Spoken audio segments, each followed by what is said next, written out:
అందరికీ నమస్కారం అండి. దేవికి మొక్కులు చెల్లించకుండా మర్చిపోతే ఏం జరుగుతుందో ఇప్పుడు మనం ఈ వీడియోలో తెలుసుకుందాం.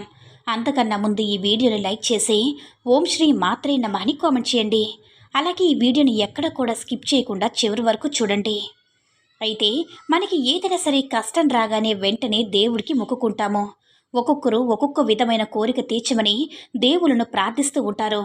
కొంతమంది కొబ్బరికాయలు కొడదామని, అన్నదానాలు చేస్తామని, దేవాలయాలకు వస్తామని, హుండీలో డబ్బులు వేస్తామని, మరికొందరు మేకలను కోస్తామని, అలాగే గుండు చేయించుకుంటామని ఇలా దేవుణ్ణి మొక్కుకుంటూ ఉంటారు.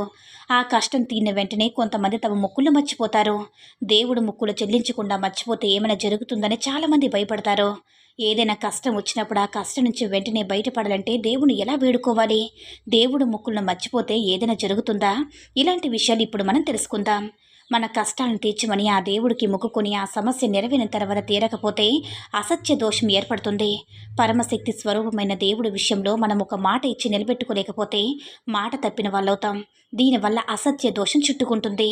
దేవుడు మొక్కులు తీర్చకపోతే దేవుడు మనల్ని శిక్షిస్తాడా అని చాలామంది భయపడిపోతారు. అయితే అంతటి మహిమగల దేవుడు మనల్ని శిక్షించడు, కానీ మన కర్మ ఫలితం ద్వారా మనకి మాట ఇచ్చి నిలబెట్టకపోతే మనం మరణించిన తర్వాత దేవుడి దగ్గరికి చేరుకోలేము. ఒక్కొక్కరు ఒక్కొక్క విధంగా దేవుడికి మొక్కుకుంటారు. ఏదైనా కష్టం వచ్చినప్పుడు అన్నదానం చేస్తామని మొక్కుకుంటే మీ కష్టాలన్నీ వెంటనే గట్టెక్కుతాయి. అన్ని దానాల కంటే అన్నదానం అత్యంత పుణ్యకరమైనది. ఇది అన్ని ముక్కలు అంటే చాలా శ్రేష్టమైనదనమాట. అన్నదానం చేయలేదని వారు పేద వస్త్రాలను దానం చేసినా మీ కుటుంబానికి సకల శుభాలు చేరుకుంటాయి. ఇక తిరుమలలో వేలాది భక్తులు శ్రీవారికి తలనీలాలు సమర్పిస్తారు.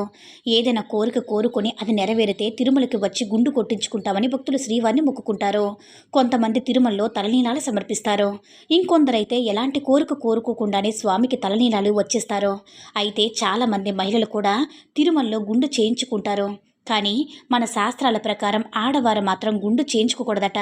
ఎందుకంటే మన హిందూ మతంలో భర్త జీవించి ఉండగా భార్య గుండు చేయించుకోకూడదనమాట. ఇది మన సాంప్రదాయానికి విరుద్ధమని గరికపాటి నరసింహారావు గారు పలు సందర్భాల్లో వివరించారు. తిరుమలకు వెళ్లిన స్త్రీలు 3 కత్తుళ్ళు వెంట్రుకలిస్తే సరిపోతుందని, గుండు చేసుకోవాల్సిన అవసరం లేదని వెల్లడించారు.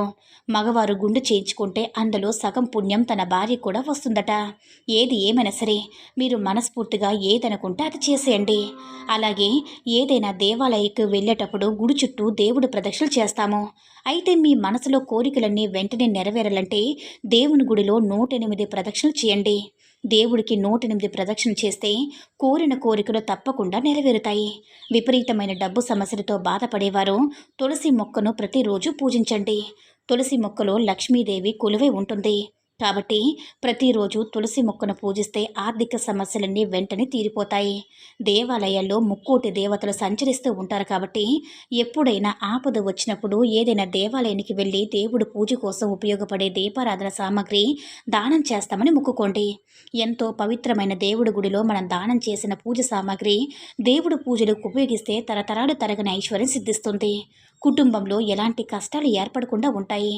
అదేవిధంగా మీ కోరికలు నెరవేరిన తర్వాత ఏదైనా పుణ్యక్షేత్రాన్ని దర్శిస్తామని ఆ దేవుడికి మాట ఇవ్వండి.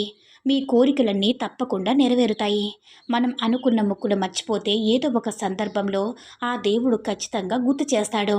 అప్పుడు కూడా మీరు మొక్కులను చెల్లించకపోతే మీ కర్మ అనుభవించక తప్పదు. కానీ ఇందులో దేవుడికి ఎలాంటి సంబంధం ఉండదు. కానీ దేవుడు మొక్కులను గుర్తుంచుకొని దేవుడికి చెల్లిస్తే మాత్రం కుటుంబానికి ఎన్నో శుభ ప్రయోజనాలు కలుగుతాయి. ప్రతినిత్యం ఇంట్లో దీపారాధన చేసుకోవాలి. ఎవరైతే ఎక్కువగా దీపారాధన చేస్తారో అలాంటి ఇళ్లలో దేవతలు అడుగు పెడతారు. కుటుంబంలో ఎలాంటి కష్టాలు ఏర్పడకుండా దేవతలందరూ మీ ఇంటిని రక్షిస్తారు. కాబట్టి వీలైనంత ఎక్కువగా దేవుని పూజించండి. విశేషంగా ఇంట్లో దీపారాధన చేసేటప్పుడు ఆవు నెయ్యితో దీపాన్ని వెలిగించండి. లక్ష్మీ కటాక్షం సులభంగా లభిస్తుంది. దేవుని గుడిలో కొబ్బరికాయను కొడితే దేవుని అనుగ్రహం ఖచ్చితంగా లభిస్తుంది. కాబట్టి ఏదైనా ఆపద వచ్చినప్పుడు దేవుడికి 108 కొబ్బరికాయలు కొడతామని మొక్కుకోండి. మీ యొక్క కష్టాలన్నీ త్వరగా తీరిపోతాయి. ఇక గోమాతలో ముక్కోటి దేవతలు నివసిస్తారు కాబట్టి కష్టాలతో బాధపడేవారు కోరిన కోరికలు నెరవేరాలన్నా గోమాతకు ఆహారాన్ని తినిపించండి. ఎన్ని సమస్యలున్నా వెంటనే తొలగిపోతాయి. మన హిందూ ధర్మశాస్త్రాల ప్రకారం కనకదార స్తోత్రానికి చాలా శక్తి ఉంటుంది కాబట్టి వివాహమైన ఆడవారు ప్రతి శుక్రవారం తప్పనిసరిగా కనకదార స్తోత్రాన్ని చదవండి. కుటుంబంలో ఉన్న సమస్యలన్నీ తొలగిపోతాయి. మీ ఇంటి ఆర్థిక పరిస్థితి మెరుగుపడుతుంది. ఇంకా చాలామంది ఇంటి ముందు తరచూ పావురాలు వస్తూ ఉంటాయి. మీ ఇంటి ముందుకు పావురాలు వస్తే అది లక్ష్మీ అమ్మవారి రాకకు సంకేతం. పావురాన్ని లక్ష్మీదేవి భక్తుడుగా భావిస్తారు.